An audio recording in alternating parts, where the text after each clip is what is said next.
Seek ye first the kingdom of God and His righteousness, and all these things shall be added unto you. Sa isang sulyap na yun na nakita natin sa ating mga kapwa kabataan, mas gusto natin yung instant sight, instant na makukuha natin kung ano yung gusto natin. Pero hindi yun ang tunay na realidad ng buhay. Sa isang sulyap mo ay nabilang ako, para bang himanda ang lahat ng ito. Sa isang sulyap mo, nabiglayin ako, nabalot ng pag-asa ang puso. Sa isang sulyap mo, nalaman ng totoo, ang sarap mabuhay, punong-puno ng kulay. Sulyap sa kabataan. Mga kapatid, ito po ang napili nating pamagat sa linggong ito, the second Sunday of Lent sa Kwaresma. At napili natin ito dahil sa ating inspirasyon na isang awitin din po ng pamagat ng awitin ay Isang Sulyap Mo. Puso ko, sa isang sulyap mo ay nabilang ako, para bang himanda ang lahat ng ito. Sa isang sulyap mo, nabiglayin ako, nabalot ng pag-asa ang puso. Sa isang sulyap mo, nalaman ng totoo, ang sarap mabuhay, punong-puno ng kulay. Sa isang sulyap mo, ayos na ako. Sa isang sulyap mo, At isang sulyap, alam din po natin mga kapatid ay sa ating mga kabataan ngayon ay isang sulyap din po. Isang mga pangarap ng mga kabataan natin na may marating sila sa buhay. At ito po ang bigyan natin ng pagpapahalaga. Ang linggong ito ay para sa ating mga kabataan. Sulyap sa mga pangarap ng ating mga kabataan.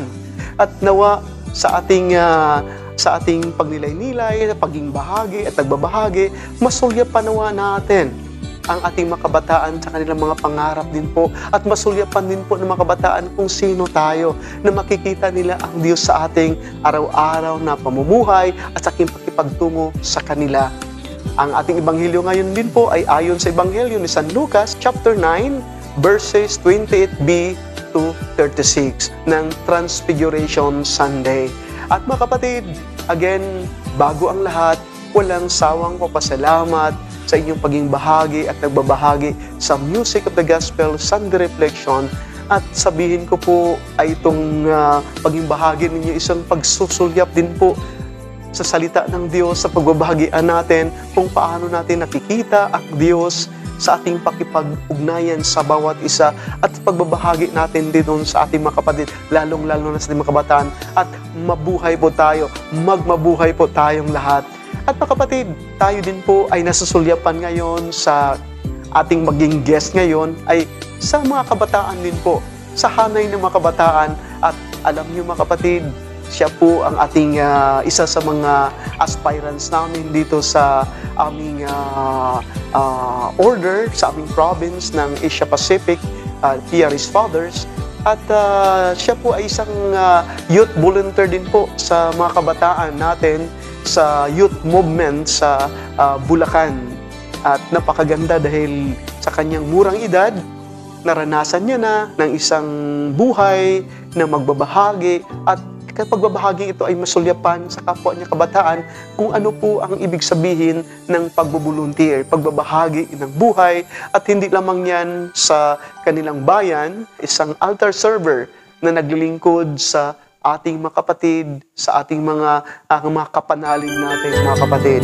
At again, welcome na welcome, Brother Mark Angelo Aquino, sa pagbigay mo ng pagsulyap dito sa Music of the Gospel Sunday Reflection. Yun, magandang umaga sa aking mga kapwa kabataan, na lalo-lalo na sa mga kapwa ko, mga lingkod ng ating simbahan, at sa mga nanonood ng episode ng The Music of the Gospel. Thank you po. Wow, Angelo, alam mo talagang yung pagpunta mo dito bilang isang aspirants, yung nagsisearch in dito, alam mo, nandoon na yung sulyap ko. Paano ka kasinsero sa pagtuklas mo? Kano ba talagang bokasyon na nilalaan na pinagkaloob sa Diyos sa'yo. At yun nga, yung sulyap na yon, hindi ako nagdadalawang isip din po na maging bahagi ka sa ating Music of the Gospel Sunday Reflection. Dahil alam ko po, ang ating mga kabataan ngayon ay humahanap o naghahanap sila ng mga kapwa nila kabataan na masulyapan nila kung paano maglingkod sa Diyos. At ang hilo, sulyap, isang sulyap lamang na nasulyapan mo yung isang tao, kagaya ng sinasabi ng awitin, isang sulyap mo, nabighani ako, isang sulyap mo, napag-ibig ako. Ngunit isang sulyap lamang yon.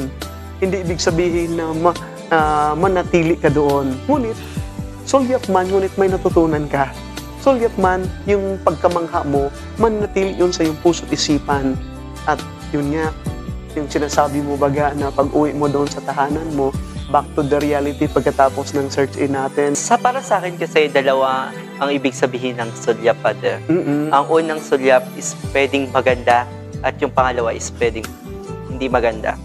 Para sa akin, bilang isang aspirant ng PREs, sa isang sulyap nakita ko ang buhay ng PREs fathers, kung paano sila mamuhay, kung paano sila kumilos sa isang komunidad, sa isang pamilya, sa isang tahanan. Pero pagbalik sa aming tahanan, parang isang sulyap lang ang kahapon. Nakahapon, nandun ako sa kanila, pero ngayon, nandito na ako sa aming tahanan. Isang buhay na puno ng realidad.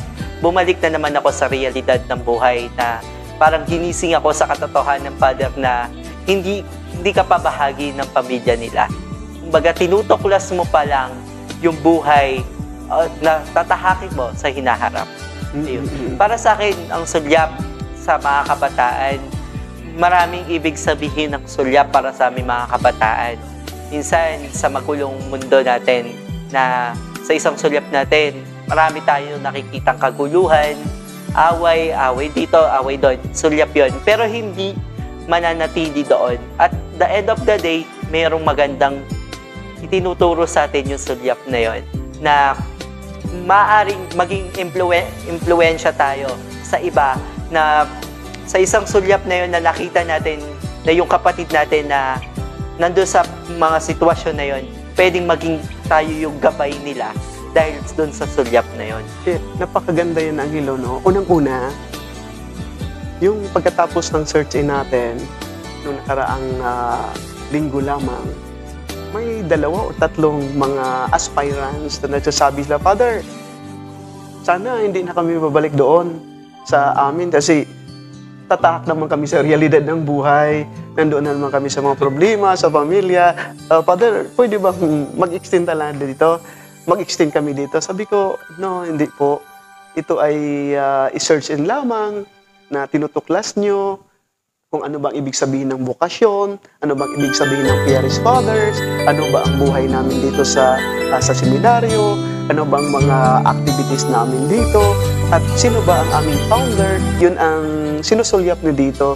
Ngunit again, babalik man kayo sa realidad na sinasabi mo nga, no, babalik sa realidad, ngunit wag nating makakalimutan yung pagsulyap nyo sa natutuklasan nyo dito sa seminaryo, sa aming founder, sa charism, sa salita ng Diyos, no? Itong sulyap na ito ay madadala nyo ito sa buhay. Na para bagang, yes, ang sulyap na yun, nagsusulyap din po sa buhay ninyo ito. At bilang nagsusulyap sa buhay ninyo, unconsciously, lumalabas ito. Lumalabas ito sa inyong pakipagtungo sa pamilya. Masasabi niyo, Mama, Papa, mga kapatid, ito yung naranasan ko doon sa seminaryo. Ang ganda palang magdasal, ang ganda palang manalangin, ang ganda palang makipag-encounter, makipag-usap, makipagbabahagian doon sa mga brothers, sa international naming mga brothers doon sa seminaryo. Ang ganda pala ng magbubulunter ka, ang ganda pa ng maglilingkod. So, nababahagi mo yung mga sinishiran mo doon, yung mga kapamilya mo, kaibigan mo, kaya sabi nyo, wow, ang ganda pala, nagkakaroon sila ng interest din. Ibig sabihin yung sulyap na yon, dala-dala mo yung natutunan mo sa sulyap na yon at nasulyapan din po ng ibang tao. So, nandoon yung sinasabi nating domino effect doon sa sulyap nyo dito sa pag-search in. At siguro, ganun din po sa mga kabataan natin. Yun nga sabi mo, dalawang klaseng sulyap. Yung kabutihang sulyap at hindi magandang yung negative na sulyap, na ang negative siguro dito, no, yung pagsulyap natin sa mga nangyayari na hindi maganda at na-impluwensyahan yung mga kabataan, no, kagaya lamang ng pagmumura. Yung mga kabataan natin dito, tabi-tabi lamang, madali na lang mangmura dahil yun man din po ang nasulyapan nila sa araw-araw nilang buhay. Yun nasulyapan nila sa kanilang mga mahal sa buhay. Pagising sa umaga, nasulyapan na nila yung mga pagmumura, no? At siyempre naman, again, nasulyapan nila, ito din po ang natutunan nila at dala-dala nilang sulyap na ito doon sa kanilang mga kapatid, sa kanilang mga kaibigan, nasusulyapan din. Ang maganda talaga dito, sa buhay man talaga natin, tinatawag, sabi nga natin sa search-in natin, tinatawag tayo ng Diyos para maglingkod. At sa paglilingkod natin, dala-dala natin yung liwanag ni Kristo sa kapwa natin, yung sulyap natin kay Kristo sa kapwa natin. At yung mga pangarap ng mga kabataan, lahat man talaga ay may mga pangarap, di ba, Angelo? Yes, minsan kasi sa ating mga kapwa kabataan, mas gusto natin yung instant sight, instant na makukuha natin kung ano yung gusto natin. Pero hindi yun ang tunay na realidad ng buhay.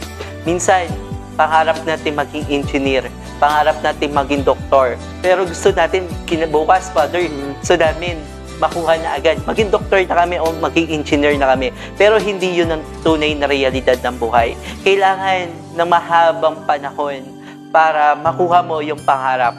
Kasi kung madaliin mo ang isang pangarap, hindi siya magiging fruitful, hindi siya magiging maganda. Walang magandang epekto na mangyayari sa'yo. Pwedeng maging makasarili ka, pwedeng makasakit ka sa ibang tao dahil lang doon sa pangarap na yon na gusto mong madaliin na makuha. May tamang panahon, may tamang pagkakataon para makuha natin yung mga pangarap na gusto natin. Hindi porket nangarap tayo ngayon, hindi na natin makukuha. May mga pagkakataon na mahihirapan tayo, may mga pagkakataon na madadapa tayo, may mga pagkakataon na masusugatan tayo dahil sa pangarap na yon. Pero at the end of the day, dapat matutunan natin na kung paano tumayo sa sarili nating mga paa. Kung paano itayo yung sarili natin mula sa pagkakadapa patungo sa pagbangon muli. Kung paano at mag-move forward para maabot natin yung pangarap natin. Unti-unti natin abutin yung pangarap natin. Unti-unti, sama-sama natin aabutin yung mga pangarap natin.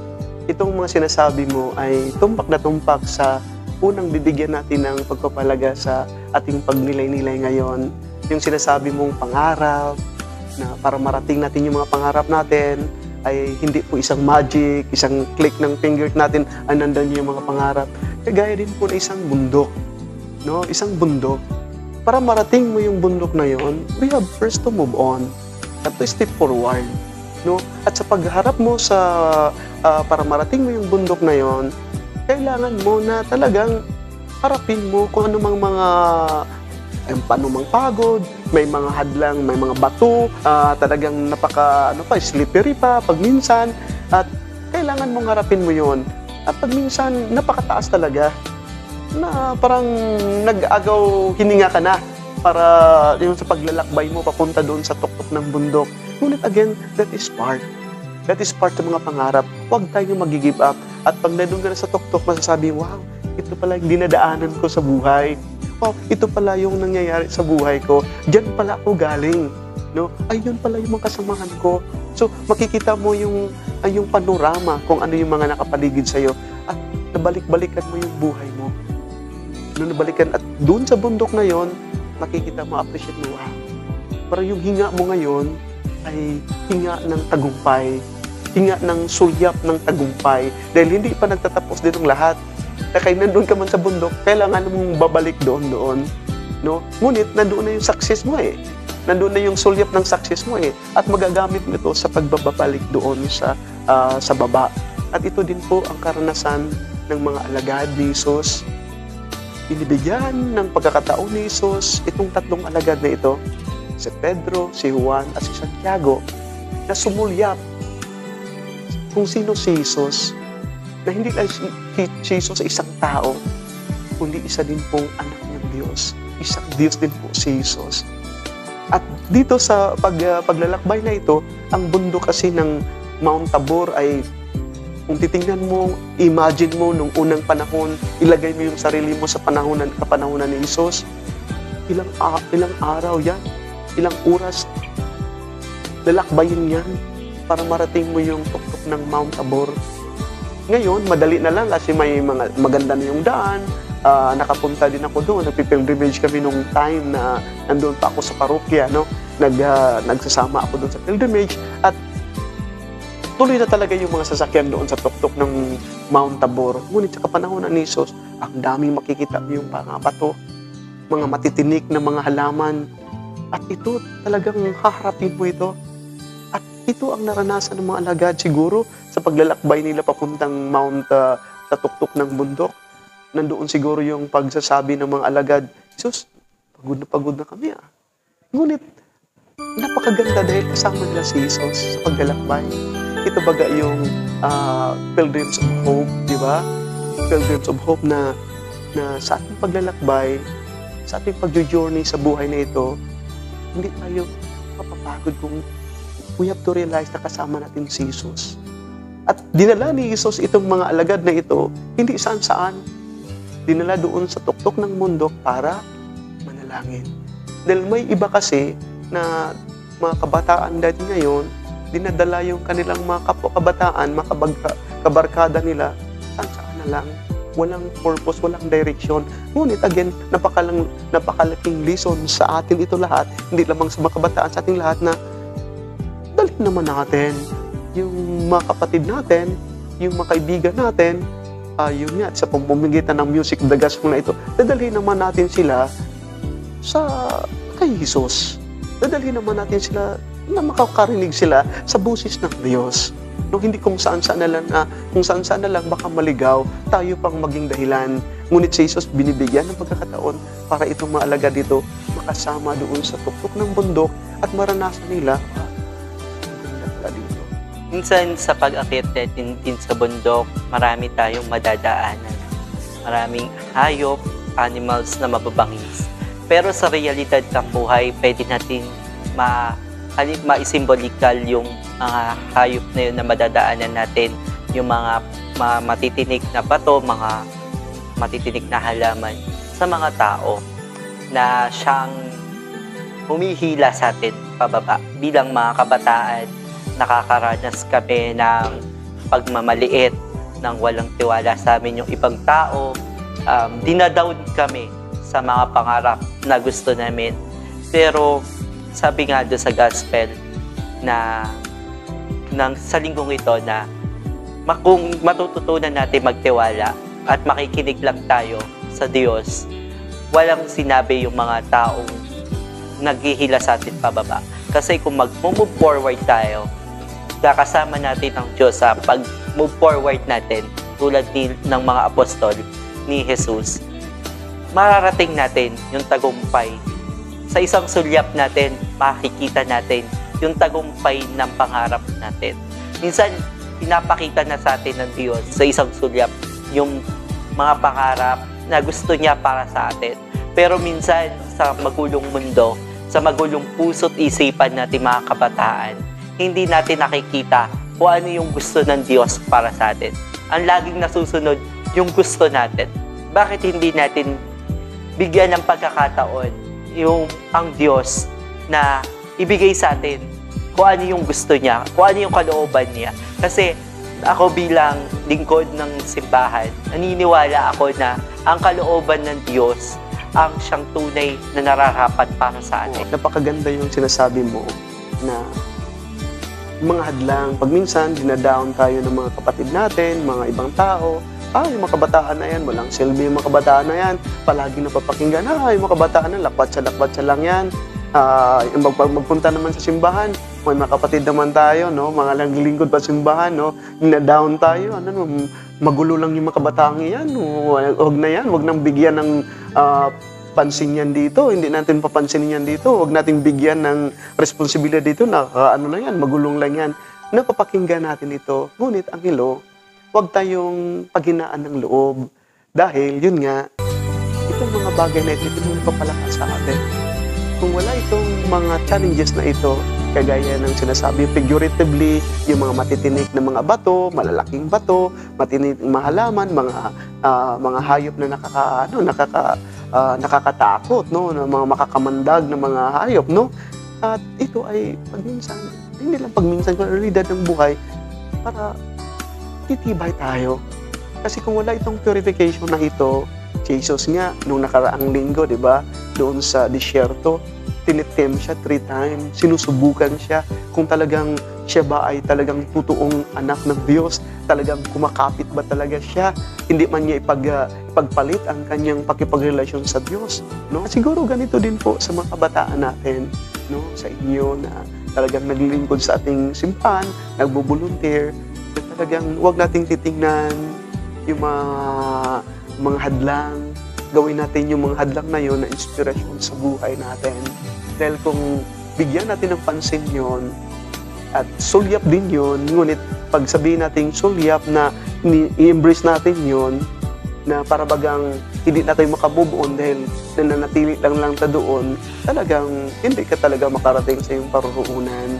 At ito yung pag-journey ni Jesus. At napakaganda din ang hilo, no? Yung pag susundan natin yung pangalawang bibigyan ng pagpapahalaga, yung presensya ni Moses at ni Elijah, yung mga kabataan din, napakaganda dahil yun nga, mahilig yung mga kabataan natin na grupo-grupo talaga, no? Para bagang sa ating simbahan ng synodality, you're familiar with the synodality, no? Yung paglalakbay, sama-samang paglalakbay, na dinagdagan ngayon sa sa year na ito, yung pag-asa, na sa sama-samang paglalakbay, patungo ito, maghatid ito sa atin ng pag-asa. Sa sama-samang paglalakbay namin mga kapwa kabataan, doon kami kumukuha pa ng lakas, ng determinasyon para mag-move forward. Kasi tulad ng mga kaibigan namin, for example, mga kaibigan namin, sila yung nagbibigay ng lakas sa amin para makapag-move forward sa mundong magulo. Alam naman natin na ang realidad ng buhay ay puno ng kaguluhan. Punong-puno ng magugulong bagay. Kahit saan ka tumingin, magugulo. Magulong buhay, magulong lansangan, magulong kapaligiran. Pero yung minsan, sa magulo na yon, hindi natin nakikita yung katahimikan. Kasi nakukuha na tayo ng magugulo ng magugulong bagay. Nadadala na tayo ng magugulong bagay. Kaya minsan sa mga kabataan, yung mga kaibigan natin, sasabihin ng iba, bad influence sila. Pero para sa akin, sabihin nyo man na bad influence sila para sa amin. Pero sa kanila kami kumukuha ng lakas para makapag-move forward. Kasi hindi naman lahat ng kaibigan bad influence eh. Oo, minsan may mga kaibigan tayo na masasabing bad influence kasi umiinom ng alak or whatever na bisyo ng makamundong gawain. Pero bilang isang lingkod ng simbahan at ng Diyos, tayo sana yung maging ilaw sa kanila patungo doon sa pagbabago. Na makita nila na sa magulong mundo, merong mga tao, may mga kapwa sila kabataan na kayang yumakap sa kanila, na hindi sila pandidirihan, na hindi sila huhusgahan. Kasi yun lang naman yung mga hinahanap ng mga kabataan na napariwaranan ng buhay. Sa tuktok ng bundok, nandoon ang presensya ni Moses. At sa presensya ni Moses, ito nagpapahayag sa batas. Walang iba talaga na batas na represent ni Moses dito, hindi pagmamahal ng Diyos, pakipag-ugnayan ng Diyos, pakipagtipan ng Diyos. Tinutupad ng Diyos ang kanyang pangako. Ang pangako ng paglalakbay ng mga Israelita papuntang Promised Land.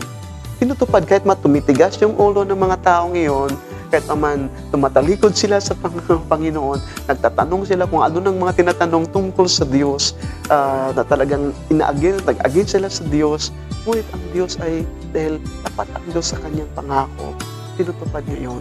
At yun ang nirepresent ni Moses sa tuktok ng bundok.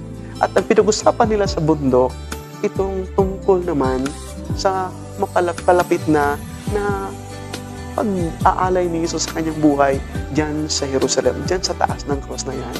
So, napakaganda, no? At siguro nandoon yung support system. Yung sinasabi mo, maging support tayo sa kapwa kabataan natin. Yung si Moses din po, parang consolation ni Jesus. Alam na ni Jesus na malapit na ang kanyang panahon sa pag-aalay. Ngayon makikita natin na nandoon din po yung kalungkutan ni Jesus.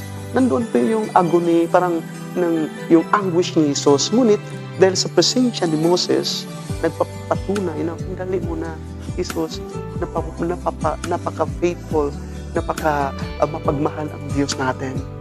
No, pinapaalala yung Moses doon kay Jesus. At dito naman si Elijah, makikita natin, pag nandoon sa tutok-tok ng bundok ng Tabor, napopoint ito doon sa Jerusalem, sa city of Jerusalem. Na para bakang si Elijah doon, bilang isang propita, tumutukoy man talaga sa kinabukasan. At sa pagtutukoy niya sa kinabukasan, para bagay sa Jesus, ito yung mapupuntahan mo. But don't worry, then dito si Moses. Ito patunay kung gaano ka faithful ang Diyos. Kung ilagay ko yung sarili ko kay Jesus, di wow. Kaya kayanin ko yan. Haharapin ko yan. At ito yung napakaganda kung may mga support system tayo doon sa mga kapwa-kabataan. Para sa akin, kung i-connect na to sa buhay kabataan, yung presensya ni Moises at ni Elijah sa amin, limbawa kami si Jesus na mga kabataan, na napakasarap sa aming pakiramdam na mayroong tao na sumusuporta, na naniniwala na kaya namin. Wow! So dahil si Moises ang batas, si Jesus yung katuparan ng batas at ng pagiging propeta ni Elijah.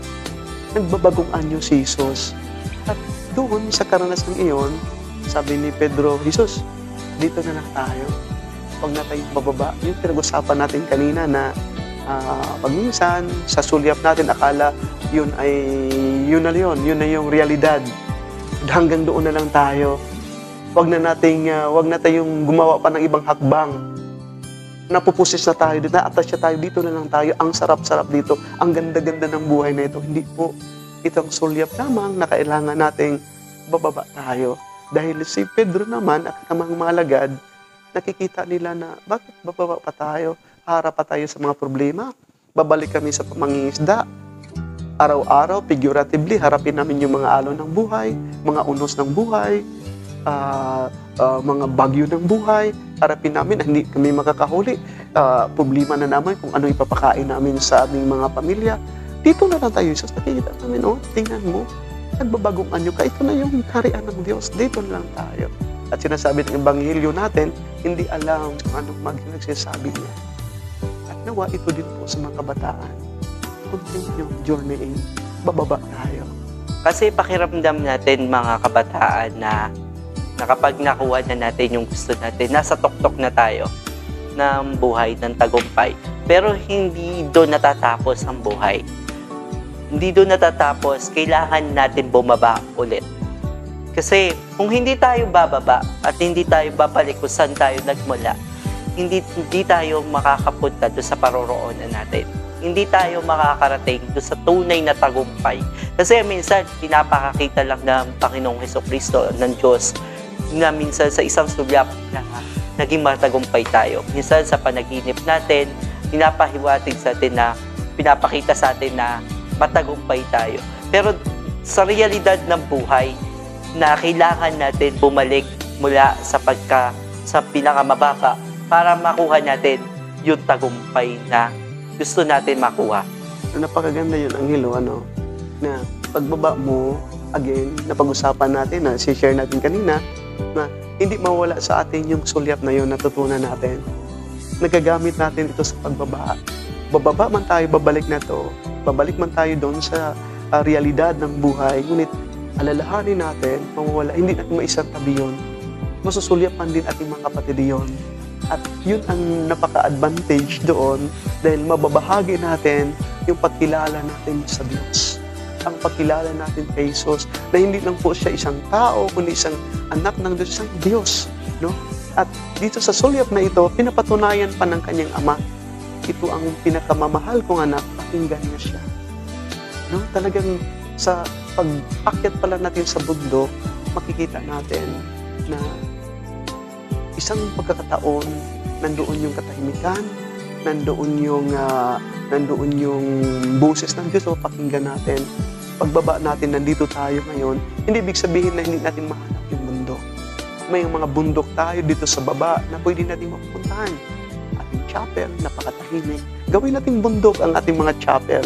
Gawin nating bundok ang prayer room natin ng simbahan natin.